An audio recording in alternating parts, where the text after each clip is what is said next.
Hello, good morning बच्चों। अब हम सिंक्रोनस जो पॉलीफेज सिंक्रोनस मशीन है उसका मतलब मोटर और अल्टरनेटर दोनों का हम क्या है बिल्कुल शॉर्ट में जो भी एग्जाम पॉइंट ऑफ व्यू से इंपॉर्टेंट है वो चीज़ें पढ़ेंगे। सबसे पहले हम बात करते हैं सिंक्रोनस मशीन। ये क्या है बेटा, इसमें डबल एक्साइटेशन होता है। देखो, सबसे पहली चीज़ यहाँ से क्वेश्चन बनता है, जो क्वेश्चन बनते हैं मैं बताता हूँ आपको। डबल एक्साइटेड मशीन है, मतलब डबल एक्साइटेशन का मतलब क्या हो गया, डबल एक्साइटेशन होता है इसमें। देखो एक बार, डबल एक्साइटेशन होता है इसमें बिकॉज फील्ड वाइंडिंग को एनर्जाइज करते हैं डीसी सोर्स से। फील्ड वाइंडिंग को किससे सप्लाई देंगे, डीसी सोर्स से। फील्ड वाइंडिंग को किससे सप्लाई देंगे, डीसी सोर्स से। फील्ड वाइंडिंग को किससे सप्लाई देंगे, डीसी सोर्स से। एंड आर्मेचर वाइंडिंग को किससे कनेक्ट करेंगे, एसी सोर्स से। तो देखो इसमें मतलब फील्ड वाइंडिंग के लिए डीसी सप्लाई यूज़ करेंगे और आर्मेचर वाइंडिंग के लिए एसी सप्लाई यूज़ करते हैं। It rotate with the speed of revolving field, मतलब इसकी रोटर की स्पीड क्या होगी, जो भी सिंक्रोनस स्पीड होगी उसके बराबर होगी। तो एन आर इक्वल टू क्या होगा इसमें, एन एस होगा। और डबल एक्साइटेशन है तो आर्मेचर को किससे, आर्मेचर कौन सप्लाई देंगे, एसी, और फील्ड वाइंडिंग को डीसी को देंगे डीसी। ये डबल एक्साइटेशन हो गया, एसी और डीसी दोनों। अब इसके बाद हम बात कर लेते हैं, हमेशा स्टार में कनेक्ट होती है दोनों वाइंडिंग। और आर्मेचर वाइंडिंग कहाँ पे होगी, इसमें स्टेटर पे होगी। ये ध्यान रखना है, आर्मेचर वाइंडिंग बाकी की मोटर में कहाँ पे होता है, रोटर पे होता है आर्मेचर वाइंडिंग।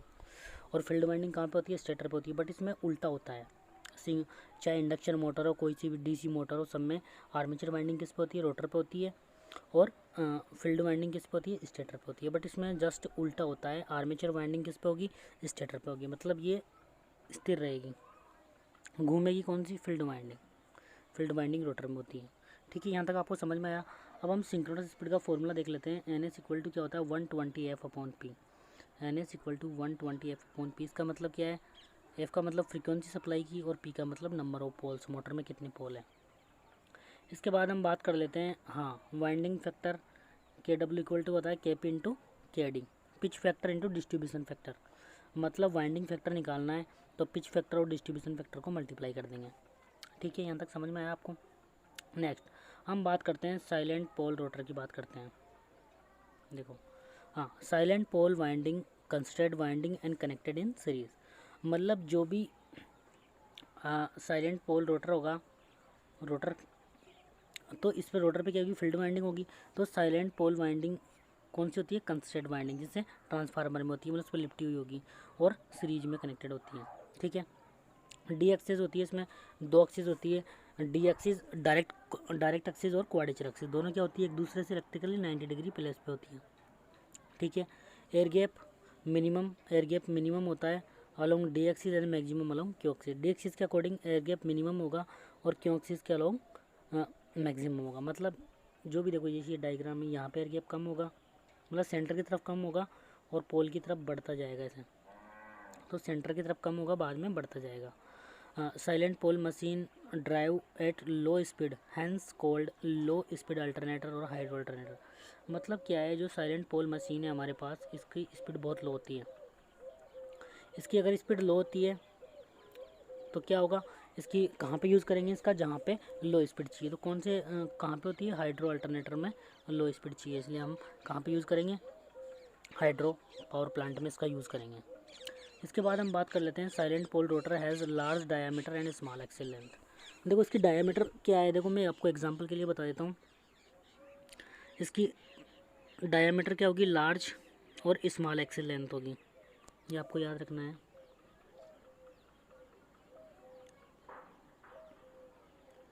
देखो ऐसा होता है, देखो जितनी ज़्यादा डायामीटर होगी उतनी ज़्यादा पोल आ सकते हैं। तो इसका मतलब क्या है, डाया ज़्यादा होगी इसकी, मतलब डाया क्या होनी चाहिए, ज़्यादा होनी चाहिए कि ज़्यादा से ज़्यादा पोल आ जाए। तो डाया तो क्या होगी इसकी, लार्ज होगी, जो डाया है ये। और एक्सिल लेंथ क्या होगी, मतलब ऐसे लेंथ क्या होगी, कम से कम होगी। तो याद रखना है कि साइलेंट पोल में क्या होता है, डाया होगी लार्ज और एक्सिल लेंथ होगी शॉर्ट। ठीक है, अब इसके बाद हम नेक्स्ट की बात, हाइड्रो पावर प्लांट में इसका यूज़ करेंगे। हाइड्रो अल्टरनेटर भी बोलते हैं इसको, साइलेंट पोल को। अब इसके बाद सिलेंड्रिकल रोटर का बात कर लेते हैं।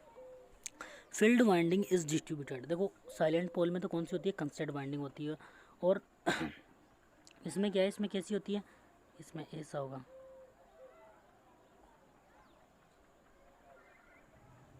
इसमें स्लॉट होंगे, ऐसे स्लॉट होंगे। तो यहाँ पे वाइंडिंग प्लेस करेंगे इसमें, मतलब ये डिस्ट्रीब्यूटेड हो गई आर्मेचर वाइंडिंग की तरह डीसी मशीन के। तो डिस्ट्रीब्यूटेड होती है। और एयर गैप क्या होता है, इसमें यूनिफॉर्म होता है, मतलब ऐसे ऐसे होगी है।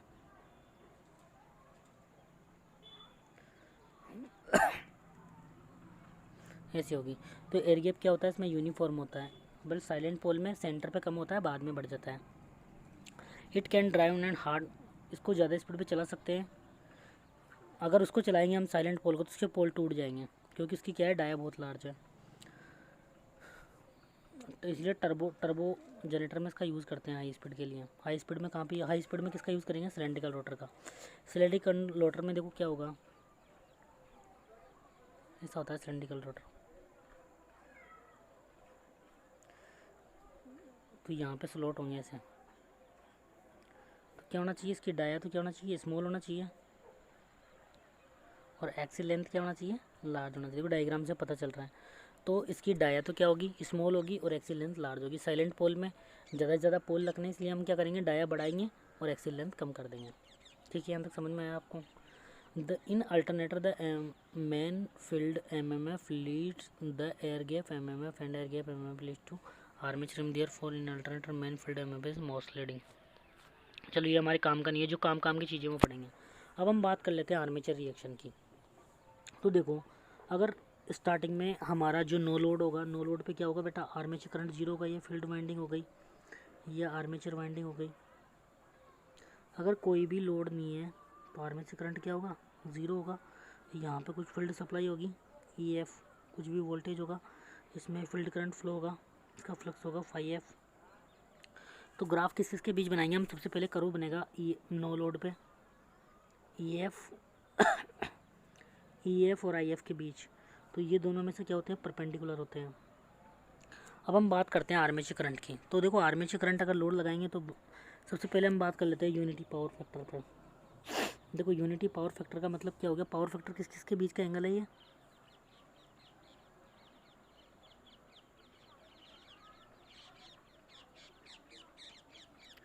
आर्मेचर करंट और EF के बीच का एंगल है, इन दोनों के बीच का एंगल है पावर फैक्टर।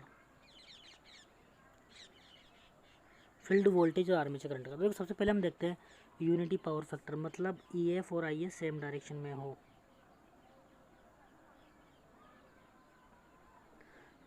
आई के कारण फाई होगा फ्लक्स, आर्मेचर फ्लक्स, और ये हो गया फील्ड फ्लक्स। तो दोनों क्या है, एक दूसरे के परपेंडिकुलर है, तो क्या होगा, पेवरली क्रॉस मैग्नेटाइजिंग होगा, चाहे मोटर हो या जनरेटर हो, दोनों केस में। अब इसके बाद में बात कर लेते हैं हम हाँ, अब इसके बाद में हम बात कर लेते हैं leg, zero power factor leg पे।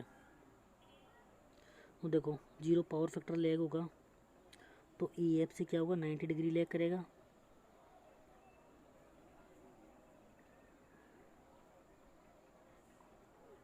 हम केवल अभी अल्टरनेटर का देख रहे हैं, मोटर में उल्टा होता है, EF लीड करता है φF से, बट यहाँ पे क्या है, φF लीड कर, अल्टरनेटर में φF लीड करेगा EF से, और मोटर में EF लीड करेगा φF से। तो देखो यहाँ पे 90 डिग्री का एंगल है दोनों के बीच। अब हम बात करें जीरो पावर फैक्टर लेग।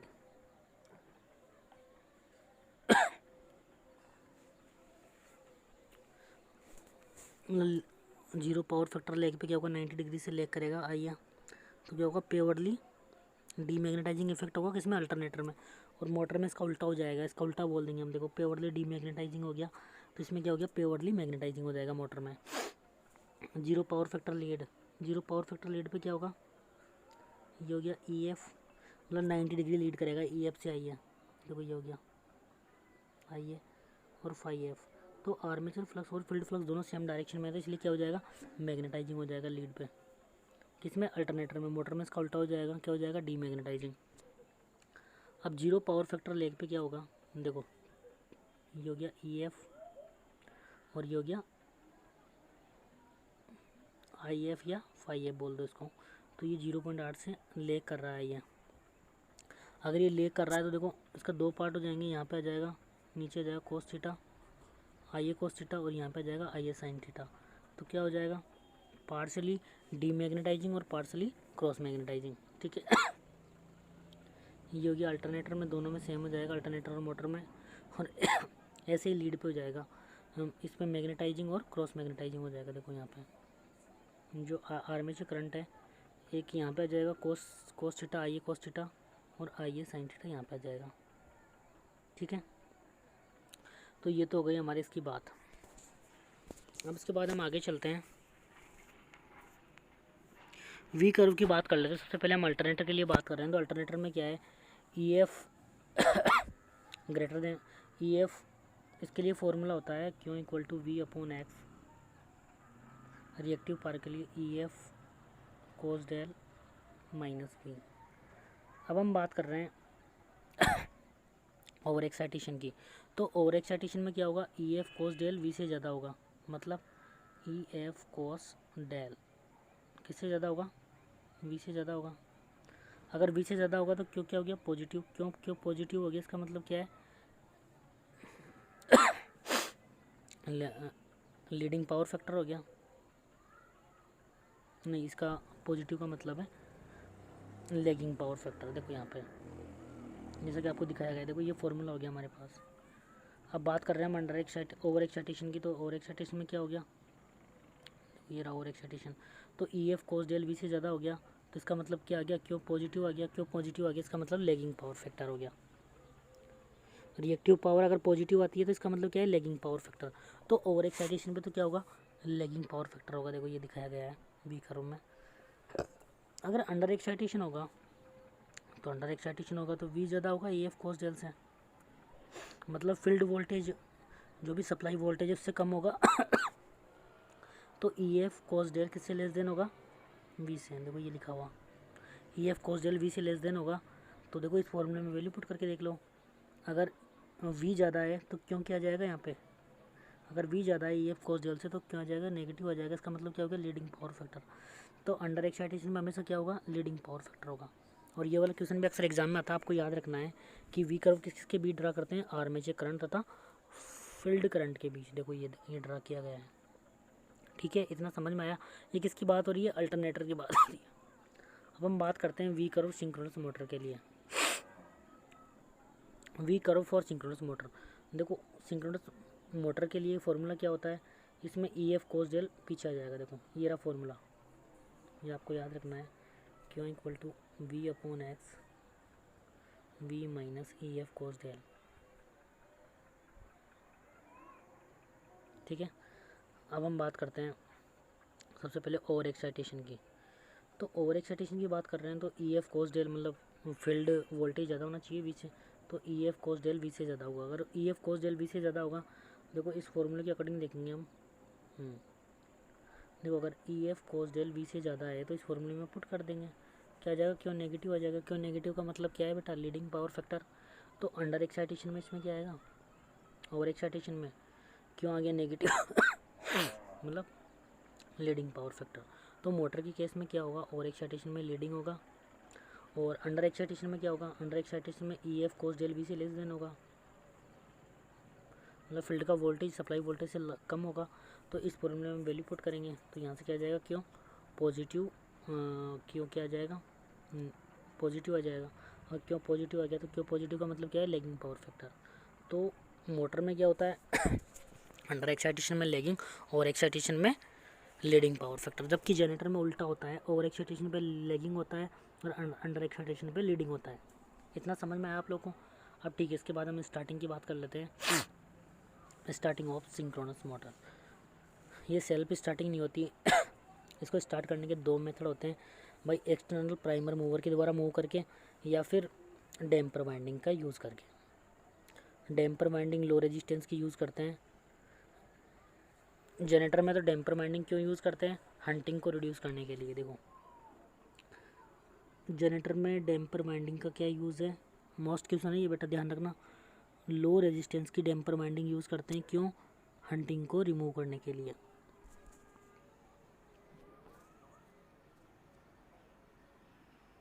और मोटर में डैम्पर वाइंडिंग यूज़ करते हैं। मॉडरेट वैल्यू का रेजिस्टेंस यूज़ करते हैं, मतलब ज़्यादा वैल्यू का उसकी तुलना में। इसमें दो यूज़ है मोटर में, देखो, स्टार्टिंग के लिए भी, सेल्फ स्टार्टिंग बनाने के लिए भी और हंटिंग के लिए भी। तो जनरेटर में यूज़ करते हैं डैम्पर वाइंडिंग का ओनली हंटिंग को रिमूव करने के लिए। और मोटर में दो है, फर्स्ट है हंटिंग को रिड्यूस करने के लिए, दूसरा इसको सेल्फ स्टार्टिंग बनाने के लिए। ठीक है,